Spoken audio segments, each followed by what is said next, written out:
वंदे मातरम। आप देख रहे हैं नेटवर्क 10। आपके साथ मैं हूं शिवानी मिश्रा। बहुत स्वागत है आप सभी का उत्तराखंड के इस खास बुलेटिन में। बुलेटिन की शुरुआत बड़ी खबर के साथ करेंगे। चंपावत उपचुनाव में सारे रिकॉर्ड ध्वस्त हो गए हैं। चंपावत में सीएम धामी की प्रचंड जीत हुई है। सीएम धामी कुल 55,025 वोटों से जीत हासिल किए हैं और वहीं कांग्रेस उम्मीदवार निर्मला गहतोड़ी को हराया है और निर्मला गहतोड़ी को सिर्फ 3,233 वोट मिले हैं। तो मुख्यमंत्री पुष्कर सिंह धामी की ऐतिहासिक जीत के बाद से उत्तराखंड बीजेपी में जश्न का माहौल है। पार्टी के प्रदेश अध्यक्ष मदन कौशिक ने इस जीत का श्रेय विकास को दिया है। उन्होंने कहा कि प्रदेश की जनता से मुख्यमंत्री पुष्कर सिंह धामी के कार्यों की सराहना करते हुए उनको रिकॉर्ड मतों से जीत दिलाई है। उन्होंने कांग्रेस को नसीहत देते हुए कहा कि कांग्रेस केंद्र सरकार के हर नीति का विरोध कर रही है और उसी का परिणाम है कि जनता उसे लगातार नकारने में जुटी है। भारतीय जनता पार्टी प्रदेश अध्यक्ष ने कांग्रेस की जमानत जब्त होने को लेकर कहा कि इस लड़ाई में कांग्रेस कहीं भी आगे नहीं थी। भारत की जनता ने अपने क्षेत्र और प्रदेश के विकास को लेकर मुख्यमंत्री पुष्कर सिंह धामी को चुना और बीजेपी पर भरोसा जताया है।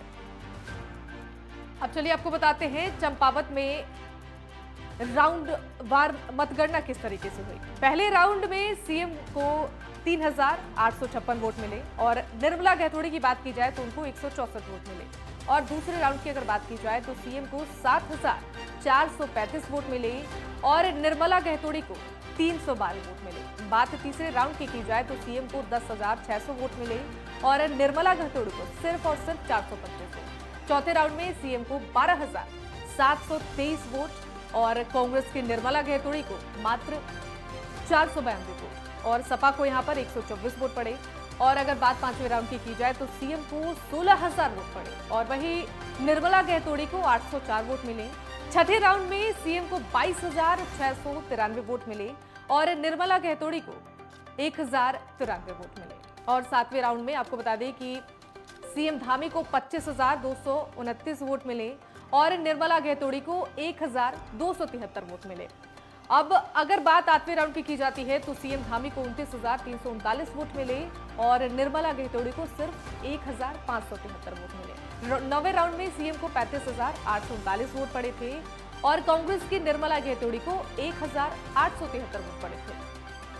10वें राउंड तक आते आते सीएम धामी को 42,573 वोट मिले थे और निर्मला गहतोड़ी को 2,189 वोट मिले थे और यहां पर सपा को 324 वोट पड़े थे और 11वें राउंड तक पहुंचते पहुंचते सीएम धामी को 48,841 वोट पड़े थे और कांग्रेस की निर्मला गहतोड़ी को 2,508 वोट पड़े थे। और बात यहां पर सपा की जाए तो सपा को 373 वोट मिले थे। अब चलिए आपको बताते हैं कि पिछले 4 उपचुनाव के क्या नतीजे रहे। 2002 में सीएम प्रत्याशी थे एनडीए से और यहां पर वोट जो पड़े थे 32,913 थे। प्रतिद्वंदी राम सिंह बिश्ट थे और जीत का अंतर 23,220 वोटों का था। और वहीं 2007 में सीएम प्रत्याशी बीसी खंडूरी थे और कुल वोट उनके पड़े थे 24,347। प्रतिद्वंदी सुरेंद्र सिंह नेगी थे और जीत का जो अंतर था वो 14,091 वोटों से था। और वहीं 2012 तक आते आते सीएम प्रत्याशी विजय बहुगुणा थे। वोट उनको पड़े थे 53,766। प्रतिद्वंदी प्रकाश पंत थे और जीत का अंतर 39,966 वोटों से था। और वहीं 2014 में सीएम प्रत्याशी हरीश रावत थे। कुल वोट उनको 31,214 पड़े थे। प्रतिद्वंदी विष्णु दत्त थे और जीत का अंतर 20,604 था। तो उपचुनाव के नतीजे आ चुके हैं। सीएम धामी ने ऐतिहासिक जीत दर्ज की है। पूरे देश में होगा, हम देखेंगे पूरे देश में कांग्रेस का यही हाल है। चंपावत की महान जनता को हृदय से बधाई देता हूं कि उन्होंने एक ऐसी प्रचंड, एक ऐसी महान जीत। हम लोग जब चंपावत में थे, हम जनता के बीच में जा रहे थे, जब हम जनता से कटकर जनता की भावनाओं के विपरीत बात करते हैं तो तब निश्चित रूप से कहीं ना कहीं जनता का इसी प्रकार का निर्णय होता है। आप राम मंदिर का विरोध करोगे, आप 3 तलाक का विरोध करोगे, आप कानून जो नागरिक संशोधन कानून का विरोध करोगे, आप हर ऐसे आप वैक्सीन का विरोध करोगे, आप उत्तराखंड के विकास का विरोध करोगे। तो संभव ही है कि आने वाले समय में जिस प्रकार देश के अंदर वातावरण कांग्रेस मुक्त का बनता जा रहा है, हम भी आज कह सकते हैं कि हमारे जो इस चुनाव प्रबंधन है और चुनाव की परिस्थिति में 103 बूथों पर कांग्रेस की किसी प्रकार का कोई बसता और एजेंट था ही नहीं 151 बूथों पर।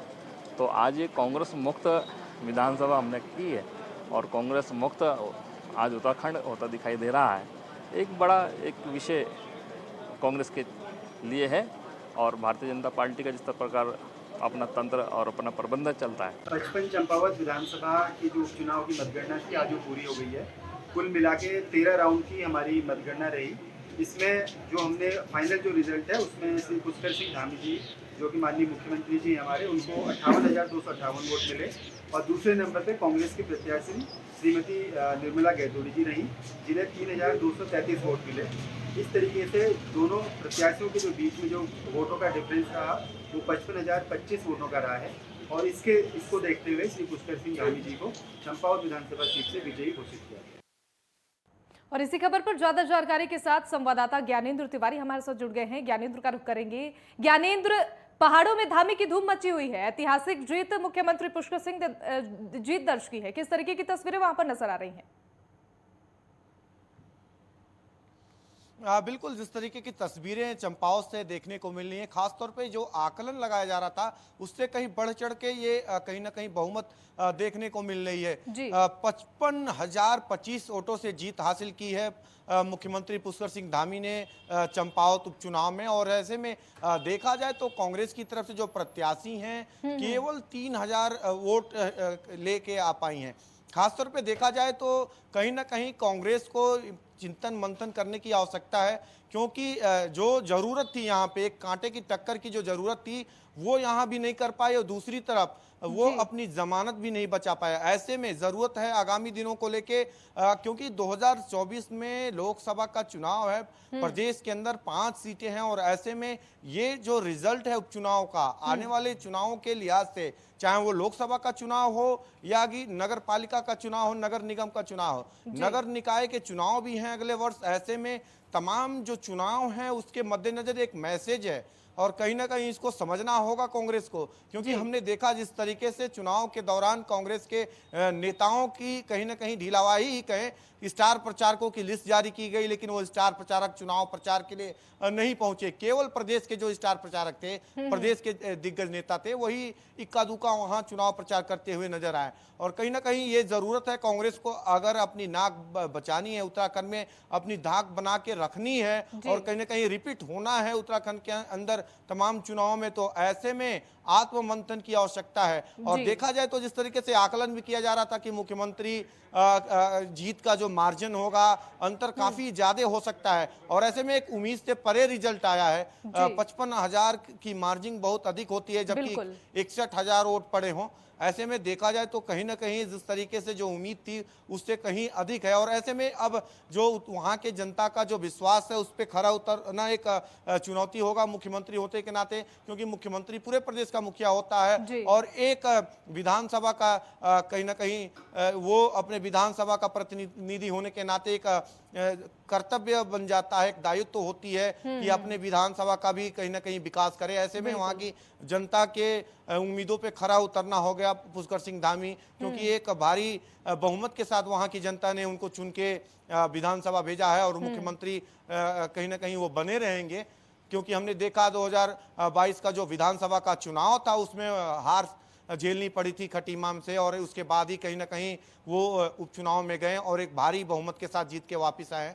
और इन सभी आकलनों को देखें तो जिस तरीके का रिकॉर्ड उत्तराखंड के अंदर रहा है, हमने देखा है कि 4 मुख्यमंत्री होते हुए उपचुनाव में 4 नेताओं को जाना पड़ा था कांग्रेस की तरफ से। हमने ये भी देखा 2002 में एनडी तिवारी उपचुनाव में गए थे और कहीं ना कहीं उस वक्त की भारी बहुमत के साथ जीत हासिल की थी। उसके बाद हमने देखा वीसी खंडूरी 2008 में गए थे। 2012 में हमने ये भी देखा कि विजय बहुगुणा भी उपचुनाव में गए, हालांकि इतना जीत का 52,000 वोटों से वो जीत के आए थे। सबसे अधिक विजय बहुगुणा ने अभी तक जीत हासिल की थी वोटों के अंतर से। इसके बाद हरीश रावत भी उपचुनाव में गए थे। तो ये सारे जो आंकड़े थे, चारों जो मुख्यमंत्री होते हुए उपचुनाव में ये नेता उत्तराखंड से गए थे, ये कहीं ना कहीं इसके विपरीत अभी तस्वीरें देखने को मिल रही है और कहीं ना कहीं एक ऐतिहासिक दर्ज है और इसे तोड़ना मुश्किल होगा उत्तराखंड के अंदर, क्योंकि जिस तरीके की तस्वीरें मौजूदा समय में देखने को मिल रही है और कहीं ना कहीं अगर हम देखें वहाँ की जनता, युवा नेतृत्व और जो धामी की जो बातें हैं जनता के बीच में, जो उन्होंने बातें की थी, जो वादे किए थे चंपावत की जनता से, उसी का नतीजा है कि इस तरह की रिजल्ट देखने को मिली है। और दूसरी तरफ कांग्रेस की अगर हम देख ले तो कांग्रेस को अब आत्ममंथन की जरूरत है आगामी चुनाव की दृष्टि से, क्योंकि पार्टी को अगर मजबूती की तरफ ले जाना है तो कहीं ना कहीं उनको आत्ममंथन करने की आवश्यकता थी। और तमाम लोगों की तरफ से ये बातें कही भी जा रही हैं कि किसी मजबूत कैंडिडेट को उनको चुनाव मैदान में उतारना चाहिए था। जी बिल्कुल, बहुत शुक्रिया आपका तमाम जानकारी के लिए।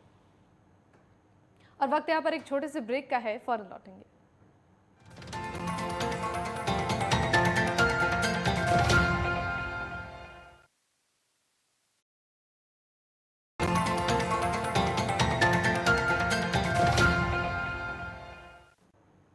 ब्रेक के बाद स्वागत है आप सभी का। खबरों में आगे बढ़ेंगे। मुख्यमंत्री पुष्कर सिंह धामी की बम्पर जीत पर बीजेपी कार्यकर्ताओं ने डोईवाला चौक पर ढोल नगाड़े बजाकर और मिठाई बांटकर जीत का जश्न मनाया है। जश्न के दौरान पूर्व ग्राम प्रधान नरेंद्र नेगी ने कहा कि मुख्यमंत्री पुष्कर सिंह धामी ने ऐतिहासिक जीत दर्ज की है और निश्चित ही अब मुख्यमंत्री के चुनाव जीतने पर और विकास कार्यों में गति आएगी और आगामी लोकसभा चुनाव में भी भारतीय जनता पार्टी के 5 सांसद जीत दर्ज करेंगे।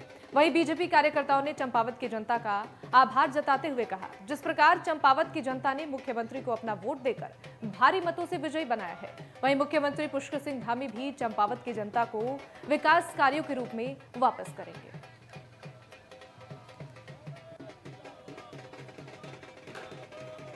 है कि उत्तराखंड के मुख्यमंत्री जो 55 हजार के लगभग जो है कि वोटों से जीते हैं। ये जो है मुख्यमंत्री जी की नहीं, चंपावत और पूरे प्रदेश के जनता की जो है कि जीत है।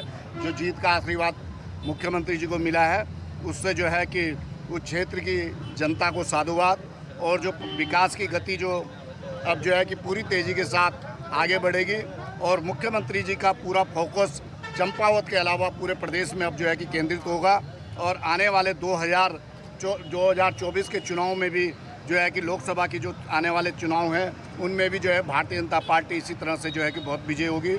मुख्यमंत्री का जो प्रदेश में जो एक कार्य जो है कि हुआ उसकी जो है कि जीत का जो नतीजा आज जो है कि उत्तराखंड के इतिहास में सबसे बड़ी जीत मुख्यमंत्री की है। तो वहीं चंपावत उपचुनाव में सीएम पुष्कर सिंह धामी को मिली ऐतिहासिक जीत के बाद थराली में भाजपा मंडल इकाई के कार्यकर्ताओं ने जीत का जश्न पटाखे फोड़कर मनाया। वहीं ऐतिहासिक जीत के बाद भाजपा कार्यकर्ताओं ने यहां मिठाइयां भी बांटी है। आपको यह भी बता दें कि चंपावत उपचुनाव में सीएम पुष्कर सिंह धामी ने 55,000 से अधिक मतों से रिकॉर्ड जीत हासिल की है और वहीं कांग्रेस प्रत्याशी निर्मला गहतोड़ी को यहां केवल 3,233 वोट मिले हैं। पुष्कर सिंह धामी की इस ऐतिहासिक रिकॉर्ड जीत पर थराली भाजपा के मंडल अध्यक्ष ने बयान देते हुए कहा कि खटीमा में हार के बावजूद मुख्यमंत्री पुष्कर सिंह धामी के 6 महीने के छोटे लेकिन सफल कार्यकाल को देखते हुए हाईकमान ने दोबारा पुष्कर सिंह धामी पर भरोसा जताते हुए उन्हें मुख्यमंत्री बनाया और आज चंपावत की जनता ने भी जनादेश देकर हाईकमान के फैसले को सही साबित कर दिया है। भाजपा कार्यकर्ताओं ने यह भी कहा कि मुख्यमंत्री पुष्कर सिंह धामी के नेतृत्व में उत्तराखंड विकास के नए आयाम को छुएगा। भाजपा कार्यकर्ताओं ने इस ऐतिहासिक जीत के लिए चंपावत की जनता का धन्यवाद किया।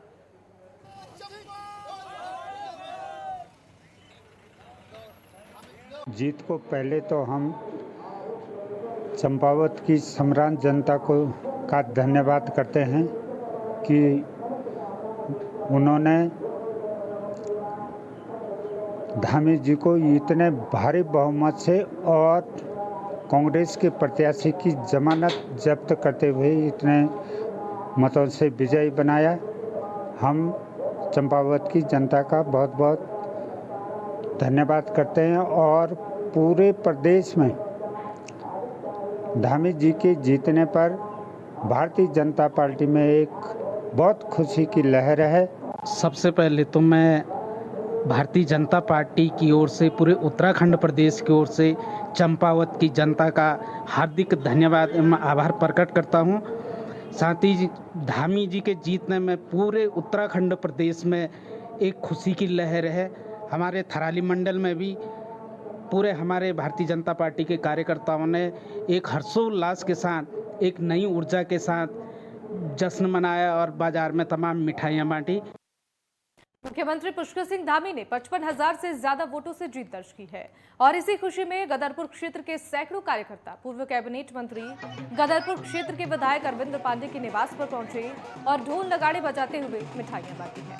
कार्यकर्ताओं ने अरविंद पांडे का माल्यार्पण करके स्वागत किया और पूर्व कैबिनेट मंत्री अरविंद पांडे ने कहा, युवा मुख्यमंत्री के नेतृत्व में चौमुखी विकास होगा। जो भी पलायन हो रहा है वो रुकेगा। उत्तराखंड की डबल इंजन की सरकार विकास में कोई कमी नहीं रखेगी।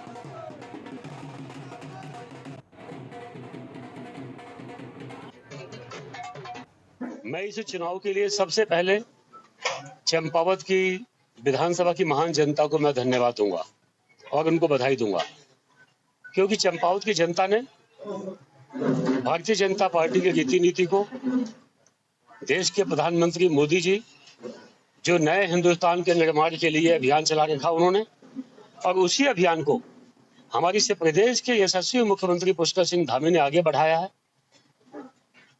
इन चीजों को चंपावत विधानसभा की जनता ने बड़े मन के साथ स्वीकार किया है। और वहीं हरिद्वार नगर निगम क्षेत्र के 2 वार्डों में उपचुनाव 12 जून को होने हैं और जिसको लेकर बीजेपी और कांग्रेस आमने सामने है। आज भारतीय जनता पार्टी के वार्ड नंबर 9 के पार्षद प्रत्याशी कार्यालय उद्घाटन पहुंचे। बीजेपी के प्रदेश अध्यक्ष मदन कौशिक ने जनता में जोश भरते हुए कहा कि जैसे आप बीजेपी को पूर्ण बहुमत से अपना बहुमत देकर जिताते आए हैं, ऐसे ही इस वार्ड से सुरेंद्र मिश्रा को अपना वोट देकर जिताएं और मैं आपसे ये वादा करता हूं कि जो भी आपकी समस्या होगी, चाहे वो कोई भी समस्या हो, उसका पूरे करने का काम पार्टी करेगी। आज बहुत उत्साह है। जो हमारे प्रदेश अध्यक्ष ने आज जो उद्घाटन किए हैं, मीटिंग लिए हैं, बहुत ज़बरदस्त हुआ है और ब्रह्मपुरी के जनता के सहयोग से हम जो है बहुत बहुमत से जीतेंगे। मेरे सफाई का मुद्दा बढ़िया रहेगा और जो है लॉकडाउन इसका क्या नाम है, और जो सफाई होगा, लाइट होगा, पानी होगा, जो भी यहाँ का समस्या है, हाँ सारे समस्या बहुत बढ़िया मिल रहा है। आज ब्रह्मपुरी जो हमारा वार्ड है, इसके कार्यालय का उद्घाटन था और मुझे प्रसन्नता है कि ये मेरी विधानसभा में है। तो विधानसभा में होने के नाते आज कार्यालय उद्घाटन में मुझे आने का अवसर मिला है और यहाँ में जो उत्साह देख रहा हूँ और एक कार्यालय के उद्घाटन में जितनी विधानसभा में भीड़ होती इतनी यहाँ वार्ड में आज लोग बाहर निकल के आए हैं। निश्चित रूप से भारतीय जनता पार्टी इस वार्ड को बड़े मार्जिन से जीतेगी। और हरिद्वार के बहादुराबाद में कैबिनेट मंत्री प्रेमचंद अग्रवाल ने पंडित दीनदयाल उपाध्याय उद्यान का भूमि पूजन के साथ शिलान्यास किया। आपको बता दें कि हरिद्वार रुड़की विकास प्राधिकरण की तरफ से बहादुराबाद में शहरी विकास मंत्री प्रेमचंद अग्रवाल आज हरिद्वार में बहादुराबाद पहुंचे, जहां कैबिनेट मंत्री प्रेमचंद अग्रवाल ने बहादुराबाद में सम्राट पृथ्वीराज चौहान और पुलिस चौकी के मध्य बनने वाले पंडित दीनदयाल उपाध्याय उद्यान का भूमि पूजन और शिलान्यास किया। और वहीं इस मौके पर कैबिनेट मंत्री ने कहा कि ये स्थल आने वाले समय में बड़ा ही लाभदायक सिद्ध होगा और इसका लाभ क्षेत्र की जनता भी उठा पाएगी। इसके साथ ही उन्होंने कहा कि यात्री भी इस स्थान पर आराम से बैठ पाएंगे। उन्होंने कहा कि इसके साथ साथ इसके बनने से पर्यावरण संरक्षण में महत्वपूर्ण योगदान भी मिलेगा और वही बताया कि इस उद्यान की कुल लागत 97 लाख रुपए है, जो समय से बनकर तैयार किया जाएगा। और इस मौके पर कैबिनेट मंत्री प्रेमचंद अग्रवाल का बीजेपी कार्यकर्ताओं ने भव्य स्वागत किया। प्रकार की अवस्था इस चीज़ की थी, हालात कैसे थे, और हरिद्वार रुड़की विकास प्राधिकरण के माध्यम से हमारे यहाँ दीनदयाल उपाध्याय उद्यान के निर्माण का और सौंदर्यीकरण का काम का आज शिलान्यास हुआ है। निश्चित रूप से यहाँ जिस प्रकार से बाहर से आने वाले लोग, यहाँ के स्थानीय लोगों के सामने एक जो स्थिति महसूस होती थी, उससे बेहतर स्थिति में हम लोग ये काम कर रहे हैं और 3 महीने के अंदर ये 97 लाख का जो प्रोजेक्ट है वो पूरा होगा। और उम्मीद कर रहा हूँ कि आने वाले टाइम पे ये हमारे यहाँ जो बाहर से लोग आएंगे, हमारे स्थानीय लोग आएंगे, उनके लिए बैठने के लिए, उनके लिए एक पार्क के रूप में, उनके लिए एक जो यहाँ की सुंदरता है उसके रूप में एक मील का पत्थर साबित होगा। और वहीं शहर और देहात क्षेत्रों में एचआरडीए अवैध भवनों और कॉलोनियों पर लगातार कार्रवाई कर रहे हैं और वहीं आज ज्वाइंट मजिस्ट्रेट के नेतृत्व में सिविल लाइन क्षेत्र में 2 बड़े भवनों को सील किया गया है, जिसमें भवन स्वामियों में हड़कंप मचा हुआ है। और वहीं इस मामले में ज्वाइंट मजिस्ट्रेट ने जानकारी दी है कि नियमों के विरुद्ध दोनों भवनों में काम कराया जा रहा था और इसलिए दोनों को HRDA द्वारा सील कर दिया गया है। और साथ ही उन्होंने कहा कि इसमें किसी भी कर्मचारी की मिलीभगत अगर पाई गई तो उसके खिलाफ भी सख्त कार्रवाई होगी। फिलहाल शहर में जो भी अवैध तरीके से भवनों का निर्माण किया जा रहा है उनके खिलाफ कार्रवाई जारी है।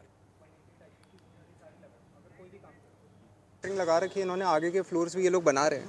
ऑलरेडी इसमें 1-1.5 महीने पहले भी आए थे, तब इनकी हियरिंग चल रही थी, तो इन्होंने रिक्वेस्ट करी थी कि हमें सामान थोड़ा सा अपना ताकि सामान वेस्ट ना हो तो उसको इधर से उधर करने की परमिशन दे दी है। तो that was the only permission given. Construction पे रोक लगी हुई थी। इनकी फाइल भी उच्च अधिकारी द्वारा तलब कर रखी है पहले भी, फिर भी ये लोग धड़ल्ले से काम कर रहे हैं यहाँ। तो अभी इसको सील किया जा रहा है। दोबारा से हम सील के आदेश लगा रहे हैं और यहाँ एक नोटिस भी लगा रहे हैं। अगर किसी को भी इन्फॉर्मेशन मिलती है कि यहाँ काम चल रहा है तो HRD को, लोकल थाने को इन्फॉर्म करेंगे। लोकल थाने को आदेश चले जाएंगे, यहाँ कोई काम नहीं होगा। यदि काम होता है तो 188 IPC और बाकी जितनी भी धाराएं लगेंगी उसमें जो एक ऑफिशियल ऑर्डर को नहीं मानने वाली रहती हैं उसके खिलाफ, उन लोगों के खिलाफ मुकदमा किया जाएगा जो ठेकेदार होगा। और चलिए इन्हीं खबरों के साथ इस बुलेटिन में बस इतना ही। आप देखते रहिए नेटवर्क 10। जय हिंद।